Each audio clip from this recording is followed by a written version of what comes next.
issues. So, good afternoon, Cameron. How are you doing? I'm doing good. How are you?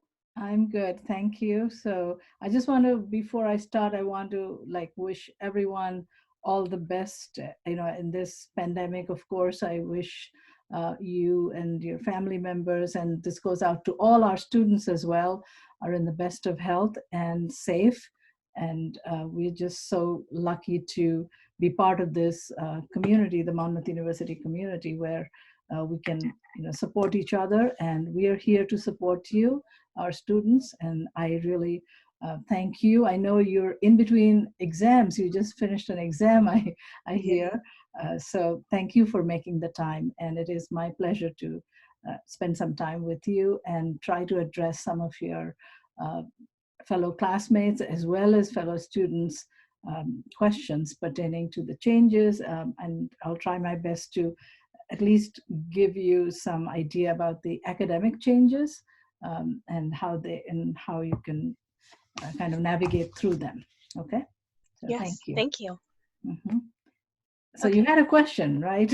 Yes. Yes, about the workload issue. So yes, we've been getting some questions from students about the workload increasing.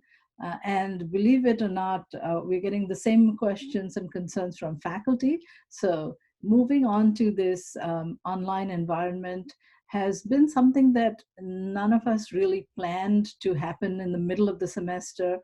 So I totally get it. We all understand that the challenges are huge for both students and faculty and everyone. I think our employees, non-teaching, the staff, everybody, right from the president to includes everybody who has to now adjust to a remote working environment, right? So for the Hmm. students, I totally empathize with the fact that you're used to more like a personalized environment where you could walk up to a professor's office or even make an appointment and see them and talk about the any challenges you have, even with like one short assignment or a huge paper, right? Hmm. So we totally get that this is in terms of just the timing and the environment change. Now the question is, how do you manage that? All of a sudden you have like 5 or 6 courses to handle, and how is all of that going to all fall in place, right? That's your biggest challenge. Hmm. So what I would, the first recommendation, and you will hear me say this repeatedly, is the first challenge even before you start working is getting a good sense of the time that you have.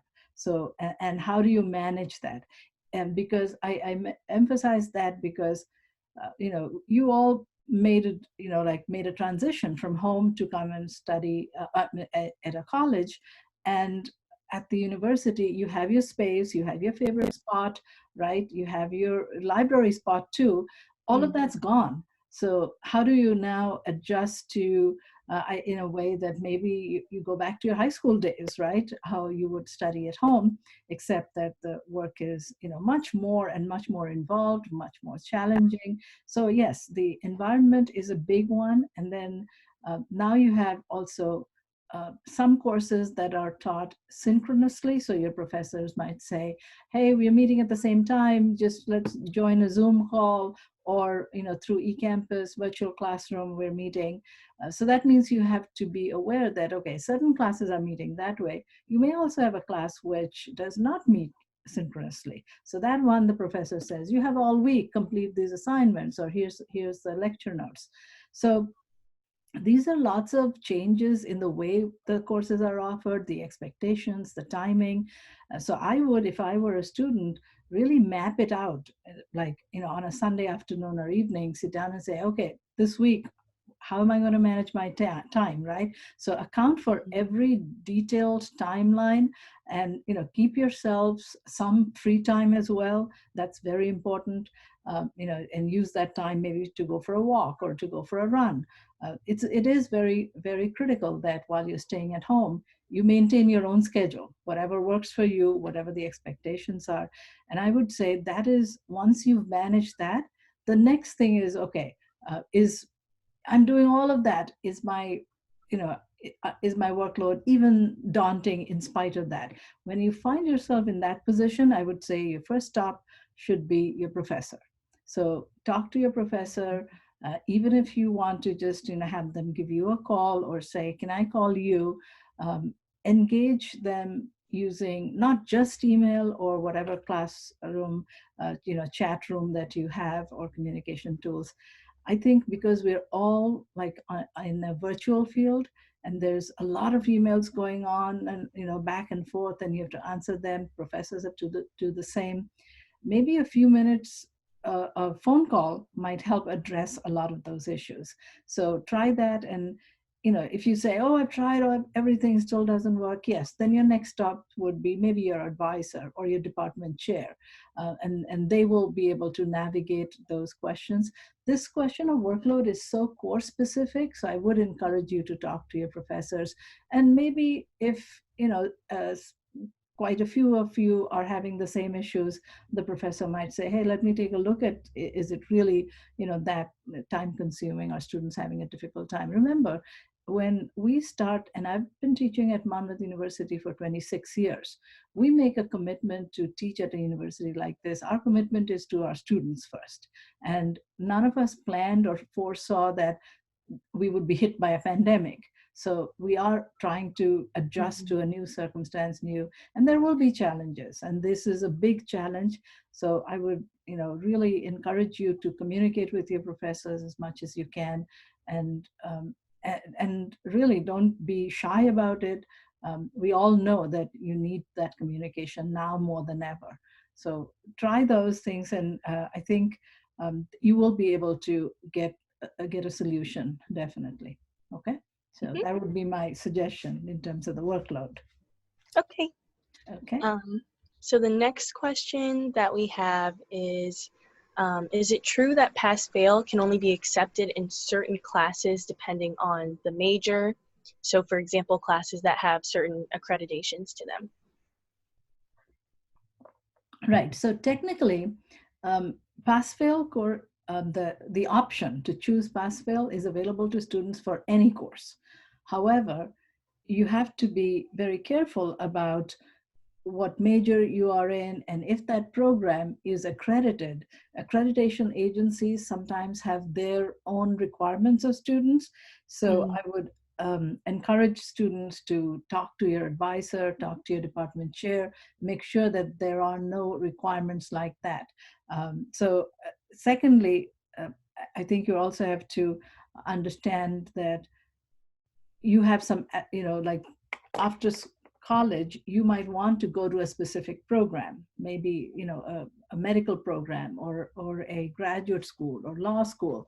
Those programs might have some requirements as well. So again, I would say, if you're not sure, talk to a professor, talk to your advisor, and get a good sense of what this will mean for your future, or for as an outcome for even within Monmouth when you graduate. So those are some of the considerations. But I think it is a good option to have for students to take if it's an elective you're taking, and you're just you're really struggling with a lot of courses. What I would encourage also is, this pass-fail should not mean that whatever work I've done until midterms, let me just stick to that, and I'm not going to put in any effort for the rest of the term. As you know, that as professors, we encourage students that even if you feel like, okay, this paper is not good, it is better to submit it than not submit it. Because when you don't submit your work, we have no choice but to give a 0, right? Which we don't want to. But if you submit something, and then you have created that option for you that, okay, the work is there, and then, depending on the quality or fulfilling the requirements, you get a grade, but at least you get some points, right? Definitely. So I would encourage you to keep on doing the works, and not taking this as an opportunity to just write off some courses and focus on the others, right? Definitely. Okay. So some other concerns from students are that some of their professors are only using eCampus, or excuse me, they're only using email and not using eCampus. So it's been quite difficult because a lot of students are finding that they're getting hit with a ton of emails. So how should we go about navigating that? Right. Um, I actually got that question, it's that specific question. And what I did was I connected the student with the professor, and it turned out that the professor was using some of the textbooks have a website. So he was using that format to do the instruction. And that website was having some problems. So students were having issues with access anyway. So the good news, way that ended, that situation ended, is that the professor started using eCampus, and everybody's happy now, at least for that course. Okay, Hmm. so again, this is an example of how you need to bring that to the attention of the professor, and he or she will definitely be interested in helping out students. And if that communication is not there, you will continue to struggle, which is not what we want. We want students to let us know we're all here to help. Okay. Hmm. Okay, so a lot of underclassmen are taking courses that often require a C in that course in order to move on to the next course. Mhm. So how will pass fail affect that process? So, so are you trying to say that they want to avoid getting a C, or? So if the student chooses to take a pass instead of the C, will they still be able to move on to the next course? Okay, so I think this question has to do with prerequisites, right? If that was the Yes. prerequisite. In that case, I would encourage the student to talk to the department chair, because they would be in the best position. Because students, when you exercise your pass fail option, you're absolutely correct. You will not be able to self-register for the next level, because the indication was that you didn't get a letter grade, you got got a P. So uh, the professor, or in this case, the department chair, would have to make a determination, and they would then advise you, again, go to the department chair. And if you are in that situation, maybe have that conversation now, right? So that Mhm. you know that you can take the next level course despite a P. Okay, Okay. sure. And then just to clarify, pass fail, you can apply it to both general education courses and to major courses, right? Yes, absolutely. The pass-fail is available to any course. It is not restricted between major course or general education or electives. The reason being, the same course, a student may take, like 5 students may take the same course, but for 5 different reasons, right? Hmm. So I think we need to, but if it is a major or something that's a requirement for the next level, that's when you need to talk to your advisor and your department chair. Okay. Very good. Mhm. And is there a cap on the number of courses that students can make pass fail? Let me ask you, would you like a cap? No. No? Okay. If you don't, then you have it. There is no cap. You can take in, as there is no real limit to the number of courses, but you should again discuss that option or all these options with your advisor, to make sure that that is the best decision for you, right? All these factors that I Hmm. was alluding to, what program you want to go to after you graduate, whether or not a P grade will be applicable there. If somebody wants to transfer, whether the other institution will accept the pass grade, these are all considerations to keep in mind before you choose a pass fail. Okay. Okay. Mhm. Will taking a pass in a class affect Dean's List or other honor society requirements? Right. This is a very good question. So, courses with pass fail grades, are not going to be included in your GPA, right? So that means that they're not reflected when it comes to calculating honor points. And so, let's say a student has 5 3-credit classes with 4 A grades and 1 C grade. Okay, and request for pass for these, for one of these courses, let's say for the C, right, will be calculated for 12 credits. Okay, and in this case, okay, you have earned A grades in all of those. so that means this will have an effect on your final GPA. Okay. Okay. Okay, so the next question is, will students receive refunds from lab fees since we're no longer taking true lab classes? Mhm. So this semester, as I started talking at the beginning, has been, a semester where we are trying to adjust to new situations and new challenges. So the lab fees, when they're put in place, it's put in place for a number of reasons, right? To set up, to get equipment, to get the students ready to be able to use it. And even when your class has contributed to lab fees for one course, that setup or those equipments might last for future students as well, just as you may benefit from previous students, right? So it's Mhm. kind of an ongoing process with the way lab fees are kind of apportioned. So for this semester, up until spring break, the whatever the traditional plan was, that was implemented. So the labs have already been set up that way.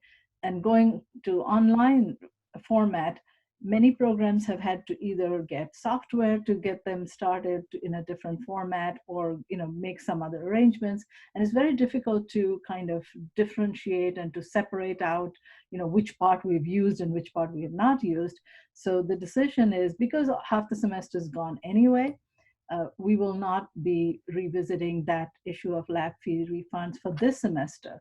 However, for the summer, as you have heard earlier this week, President Leahy announced that for the summer too, we are going fully online. And Mhm. again, because it looks like the stay-at-home order is still on, definitely, and we don't know how much longer. And students need to plan out their summer, and even faculty need to know what they're going to be teaching, how they're going to be teaching, and students need to know whether they're going to be taking courses from home. And uh, giving consideration to all of that, we thought it's good to have just one kind of format available to everyone. And then at the end of summer, or if this situation is such that we are all back to our beautiful campus, then we could open some courses where students can come back. So now that we have time to plan all that, when it comes to lab fees also, I would say if you're either lab or a studio class, right, anywhere that you Mhm. really have to be on campus, or in an environment where everybody's interacting, doing that project, I would encourage you to again talk to your department chair to see what the decision is. And we have not made a universal decision about that yet. We just heard about the virtual classes like a couple of days ago. I think there will be some decision on that, so that lab fees will either be adjusted, or and since I don't know where each program is in this, so it's very difficult for me to give like one response to this is where. But right now, as of a couple of days ago, since we heard, the chairs are going to take a closer look at the lab fee issue, and you will be informed. You could write to your department chair to ask that question, or your advisor, if you're working with someone who has a lab part of the class. Because the other decision is, how do you run the lab portion of the course, right? So those Mhm. decisions are being made even as we speak. Okay. Okay. Sure. The next question is, how can students go about getting the individualized attention that they're used to getting in class, and kind of getting those same office hours from professors? Mhm, mhm. So I'm so glad you asked that question, Cameron, because we do know that one of the challenges of remote learning is getting that kind of attention. Or who do I go to? I have this just one question, and writing an email, maybe I'm not getting the answer. We are so used to, and we like to nurture that culture of personalized education. So what we've done, you'll be happy to know, is we've tried to replicate that as much as possible in an online environment. And maybe thanks to the virtual classroom on eCampus, or Zoom opportunities, just like we're having now Mhm. with you, it feels like we feel that connection with students when we can see them. We can, yes, it's not the same thing as being in a classroom, but the question is, how can we take the next best offer, right? None of us chose to be in this pandemic or in this situation. So as human beings or as educated, right, people, or just, community members, everyone's trying to make the best of it, right? So I would say, do not lose touch with your faculty members, because that seems to be the core of the connection, right? You're not able to see them, but don't think that they've forgotten about you. We miss you, right? If faculty members love we thrive on having students around. So do not think that I'm bothering my professor by sending another email. Just feel free to reach out to your faculty as much as you need. And even if you don't need, if you're feeling like, okay, I'm feeling a little lost, can I talk to someone, right? So on that, so every student also has an academic advisor. And right now you might be looking out, really reaching out to them to plan not just your summer, but your fall and spring courses. So talk to your advisors just like you would do. And most advisors have reached out, if I'm not mistaken, to their advisees. The first year advising center has also reached out to students. Excuse me.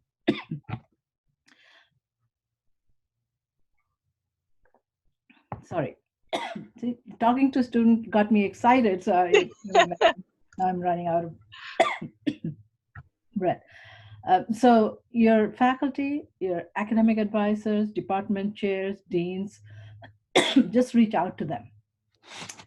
In addition, we also are arranging for like a go-to person for.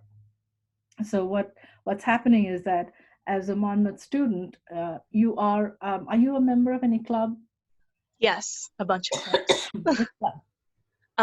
So I'm a part of Student Government Association. I'm a part of the Black Student Union. I'm an RA on campus, and I'm also a part of the NTNW on campus as well. Right.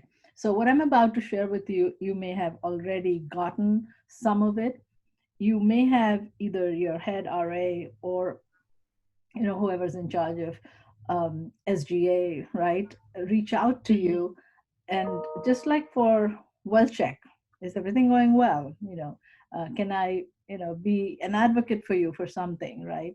The president also started his relief fund, which we've had tremendous response from. So we're reaching out to students in a number of ways, and this arrangement. So let's say if I were a student, but I was not as active as you are, and I wasn't, like a star in all of these areas, and I wanted to be left alone when I was on campus, right? I didn't want to get involved. I had a lot of work. I had an off-campus job, and I didn't live on campus, right? You could be in that situation.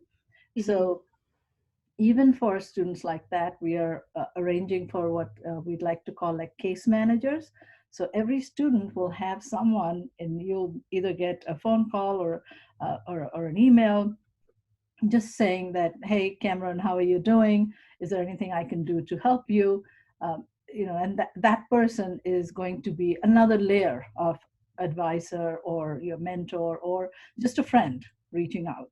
So we are putting this in place. I think would be helpful for, again, the next few weeks. You're getting ready for exams, and there's going to be a lot of pressure. So make use of any kind of outreach that would help you. In addition, finally, and this is where I will need your help, Cameron. With the help of advisors from the Center for Student Success and a number of other volunteers. It's just amazing how many people have come forward from the student services, from the academic area, just to help out create an eCampus site, like a course, a community course kind of thing for students. So that course would be like a resource center. It would also have virtual office hours. You can pretty much go and talk to, excuse me, any of the advisors there, okay? So what we are struggling with, Cameron, is to find out a name for that course. So do you have any suggestions? I've only really come up with one, and I was thinking something like Hawks Hangout. Hawks Hangout? That's Hmm. terrific. I love that. Yeah. I'm glad. Okay. So you can spread the word. I'm going to send this in as the name for the course. It'll be like a community course site, and there will be a schedule of people, and there will be a lot of other resources like, I need advice on my courses. Who should I talk to? Right? Hmm. Um, or I'm having some of these questions that you had today. Any other questions like, I have 3 exams on one day. What can I do? Hmm. Right? So questions like that, or and we have to remember also we are in a health pandemic here, health crisis, where sometimes we just need to talk to someone for some support. So there'll be counseling services available. There'll be advising. So whatever you would do on campus, we are trying to present to you through a virtual platform. Okay, so I Yeah, think that's that great. should be a good place to start, and it should not be anything that you would think that, no, I don't want to burden someone else. No, we're all here to help. Hmm. Okay. Okay, and so the final concern from students is, do you have any advice for students who are having difficulty concentrating at home and adjusting to the new home environment? Right. It's really interesting how you're asking this question. It takes me back to the first question you had, Yes. because all of a sudden you are finding that you are either a year or 2 years or 3 years down the road, you've lost that, touch of studying at home or studying from home. Maybe your family situation has changed as well. And keep in mind that depending on, or pretty much everyone around the globe is now working from home, right? Hmm. So you may have a situation where you're having to struggle with even getting access to the internet, or doing all of the challenges that you referred to, right? Yes, I do agree that this is a significant challenge. What I would suggest is to first and foremost have that conversation at home, right? So that family talk about, okay, who needs to use this gadget, or if it's a device issue, or if it's a space issue, right? We need to all come together and make sure that you have set up a space for yourself, a time for yourself, and everybody knows that. The other thing is you might have other challenges of having to take care of siblings or family members. Again, I would say have that communication, division of labor, whatever works. Every family situation is different, but try to adjust through whatever situation you're in. And again, having that communication or sharing those priorities will have everyone understands that the demands of college work, they are significant. So I'm sure your family members would be the first point of contact there. Secondly, what I'd emphasize again is time management. So you would again manage your time in a way that's conducive to your setting at home, right?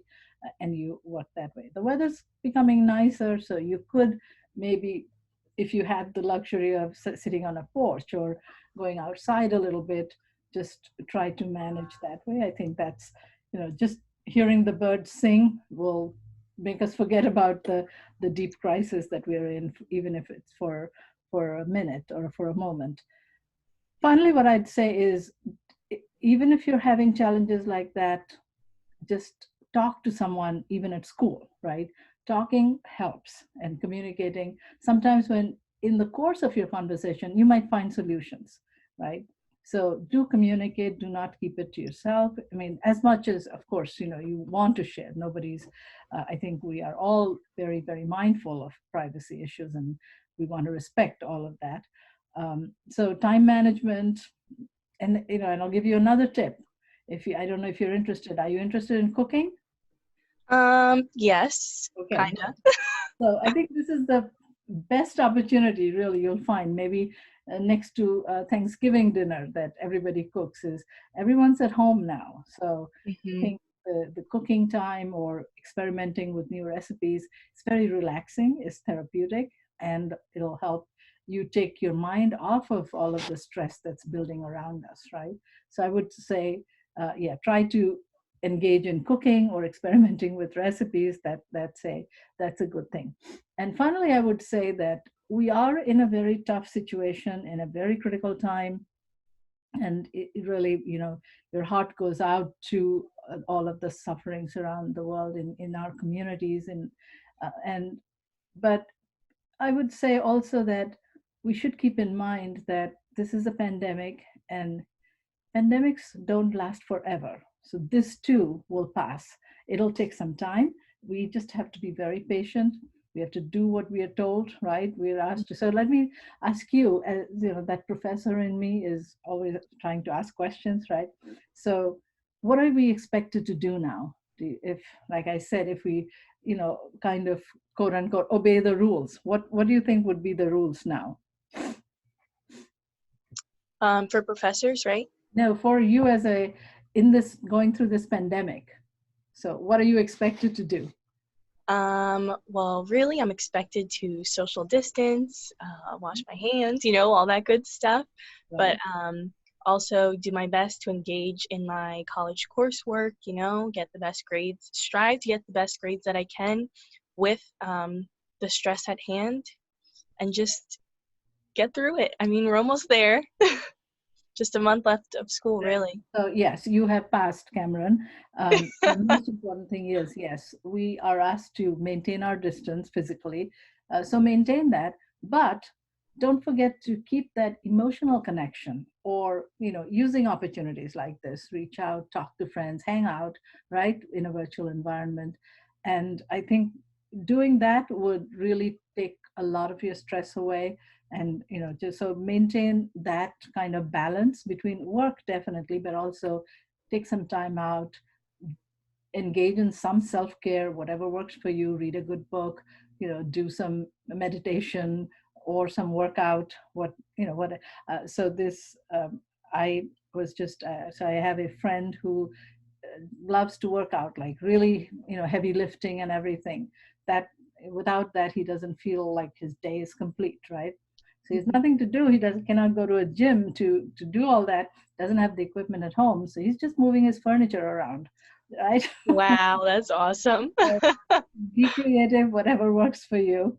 And finally, I would say, like I began to say a few minutes ago, this will not last forever. So the more we keep our distance and we hope for some hopeful breakthrough somewhere, and just all the experts, health experts, are saying is to keep our distance, to flatten the curve, to kind of restrain the virus. Let's do all of that, but let's not be afraid also. So I think um, fear or being afraid of the future, the uncertainty, all of this is going to really be a bigger challenge. So as if the challenge was not enough.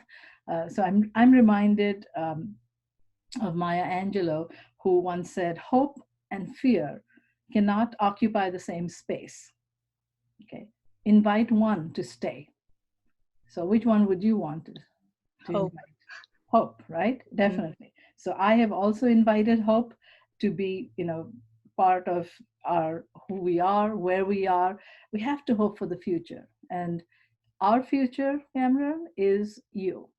Okay. So we look to you to be that future. And so you have to be with us, and we have to be with you. Okay. And we are with you. That's all I wanted to say. Right now, we are apart, but as hawks, like you said, hawks hang out. So we are hanging out now, and so that we can fly together in the future. Okay. So yeah, I just keep this, and just as parting words, I would say, so to summarize all of this, communicate, have compassion and patience, and whoever you're dealing with, it's family members, faculty, fellow students, and likewise for us as well, students, our colleagues, our family members, we all have to have a lot of patience and understanding. So compassion, passion, sorry, compassion, patience, and understanding. And finally, care, right? Which Mhm. means you do care about others, but also self-care, take care of yourself. Okay, so I would say just Yes. communicate, compassion, and care. So take that, and I think we'll be good. We might have the next conversation like this on our beautiful campus. Okay, Hopefully, yeah. Hmm. I hope I helped answer some of your questions, Cameron. If you have any more questions, feel free. We can have another session like this. I wish you all the best. And do refer to the Monmouth University website and President Leahy's videos, podcasts. There are some FAQs there as well. And today we covered some academic-centered FAQs. We'll make this available for students. And the Hawks Hangout eCampus site would also be of great help. Okay. Okay. Good Yes. luck with the rest of your semester, and take care of yourself. Okay. Thank you so much, Dr. Jada. Thank you, Cameron.